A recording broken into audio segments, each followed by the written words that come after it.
Hello world history students, welcome back to our final video on 1450 to 1750. Once again, you should have your worksheet out and ready to go. So for this final video, it's going to be on what I'm generally terming the Columbian Exchange. So basically the effects of Europeans discovering in America and what happened. So first up, since that's kind of the name of the title right there, is the Columbian Exchange. So those diseases. So smallpox and malaria are the two leading candidates that killed Native American populations, although there certainly could be a lot more. One of the common things that early European explorers said about America when they, quote, discovered it was how empty a lot of these lands were. And the real answer is they weren't truly empty beforehand.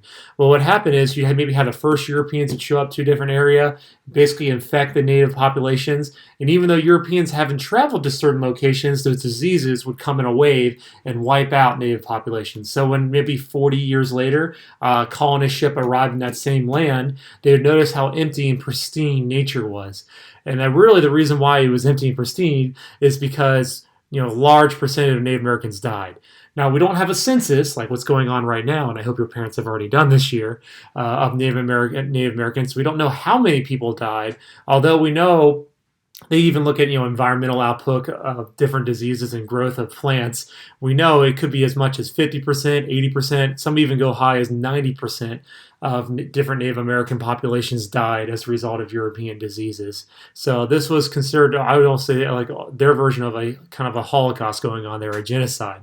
Now, originally Europeans didn't know that they were doing this, but of course later on, I think Europeans definitely started figuring it out. And the last question I'll leave you right here is that I want to underline over and over again. Why did those Aztecs and Inca empires eventually fall to the Spanish Empire? And they did so relatively quickly. And I would answer probably because of those diseases. Now, they still were able to consolidate and have an empire, but it was definitely a much more fractured empire. And especially in a lot of cases with the Aztecs and Incas, a lot of times their governors, their emperors would die, and then become a political infighting going on between different brothers and who would rule. And a lot of times Europeans would step right into a battle between theirs then. So Europeans were able to take advantage of the chaos that resulted and take over those empires. All right, so another problem that the Spanish had, the Spanish were the first European empire to try to invade and take over this area, was trying to get enough settlers to take over these European colonies and actually try to manage it. And I think John Green's video, I had the funniest quote that I like very much, which essentially a guy wrote back to the Spanish king, like, yes, we need colonists, but we can't get any Spaniard to actually come over here unless we promise them a lot of land and money. Without the promise of land and money, no one in their right mind would have come over here. One thing I didn't mention in the previous slide with those diseases is Europeans did die of those diseases as well. They did have resistance, so they died in lesser numbers, but they still died as well. So if you're a Spanish person living in Spain, if you're relatively well off, you probably don't want to go to the Americas because there's a good chance you'll die as well. So one of the systems that the Spanish government set up to try to encourage more Spanish settlers to come on there is the Encomienda System, which essentially says the Spanish government will say, yes, you can employ/force Native Americans to work for you to earn a profit, either growing certain cash crops like sugar or eventually working in mines, such as mines and silver, especially in the Incan Empire. And that's why you incentivize the Spanish to come there. And of course, the other thing they added in there, they're supposedly Christianizing the Native Americans to spread them and make it so they're no longer heathen and they'll go to heaven. And for some Spanish, that is definitely true. They were trying to Christianize, trying to make them Christian. But the vast majority of Spanish, I would argue, that was not the case. They really did it because they wanted to earn a profit. And the next thing that goes on, this Spanish colonial system that gets set up in Central America and South America, is what we'll term the Casta System, which is that rigid race system that gets developed in the Americas in this new world, where essentially the more European you were, the higher you were up on the social chain, and the less European you are, especially the more African you were, the lower you were on the chain. And eventually, especially when we started producing a lot more sugar, relied a lot on slave labor. And initially, slave labor could be done with even indentured servants for Europeans and also Native Americans, but a lot of indentured servants did not want to do it, so it was really hard to get indentured servants over, and a lot of those Native Americans started dying, so it wasn't enough to do it. So eventually, Europeans turned to Africans, which they actually purchased from Africa and brought over to the Americas. And over time, the color of your skin became a symbol of slavery. And that kind of starts forming the Black Legend. That was formed. That was actually a term formed by a Spanish Catholic priest, which was criticizing his government, which is essentially the idea that the Spanish were very cruel to the Native Americans and the African slaves they brought over, and that they should have been more kind to them and treated them more humanely. And one thing before we move on, you see the little pictures right here. We don't truly know what these pictures exactly were for, but you can see right here in the Spanish government, you had things like mulattoes and mestizos form. So basically, it's just trying to portray those different racial class groups, supposedly scientifically different blends of different races equal this, which again, I emphasize is completely pseudoscience. It's not actually based on real science, but it became I guess the racial prejudice that we still have today really got started in the 16th and 17th centuries. And one of the big money earners, besides sugar plantations in the Caribbean, was the silver trade. And this silver trade really dramatically affected the world economy because all of a sudden, the world supply of sugar just went off the charts, basically. And then, of course, only one European empire really had a lot of it, and that was Spain. So Spain dramatically gained in money. And one of the things that Spain used with that money was, one, build up their military to become very, very strong. And then, two, a lot of the money eventually made its way to China so they can buy a lot of Chinese products.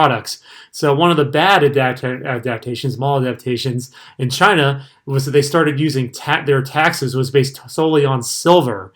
And eventually, again, we don't really think about inflation, the idea that once you get more of something, that actually makes that something less money, that will eventually hurt those empires in the long run and didn't actually benefit them as much as you would think it would benefit them from having all this money. And this image right here before I move on is from the Potosi mine in the former Incan Empire. And it's one of the most infamous mines for that the Spanish Empire used. That they forced those former Incans to actually dig and mine for that silver.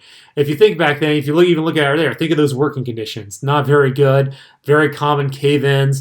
And if you dig deeper and deeper, you might start encountering poisonous gas. And it wasn't uncommon that the Incan mothers would actually maim their children so they'd be unable to work in those mines. A big important system, economic system that gets built out of here, an economic idea I should say, is mercantilism.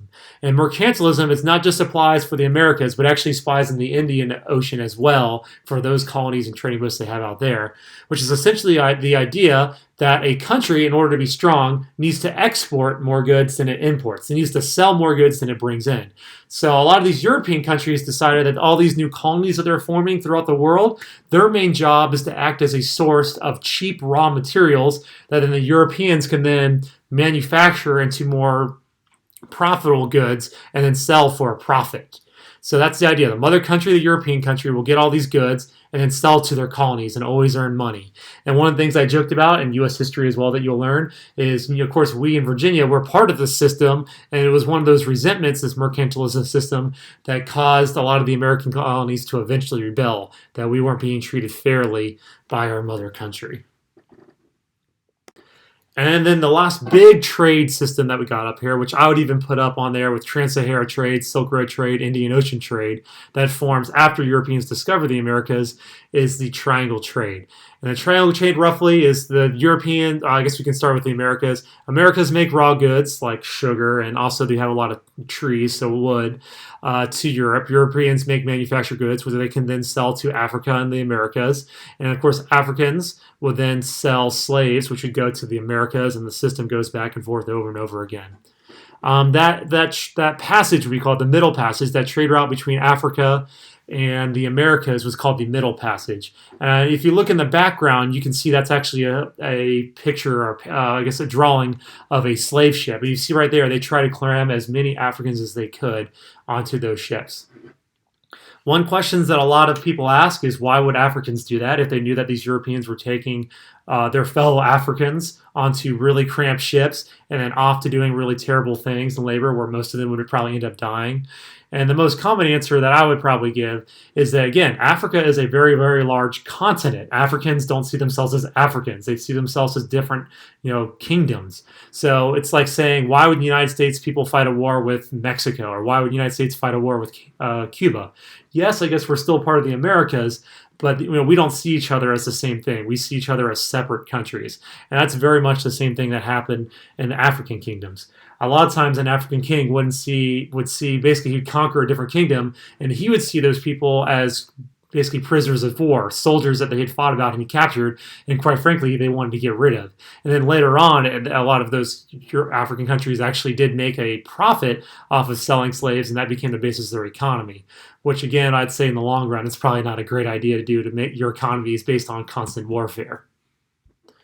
All right, so that is it for our 1450 to 1750 review. Please stay tuned and please watch our next review sessions, which will be on 1750 to 1900, which will get us through the AP exam. Take care, guys.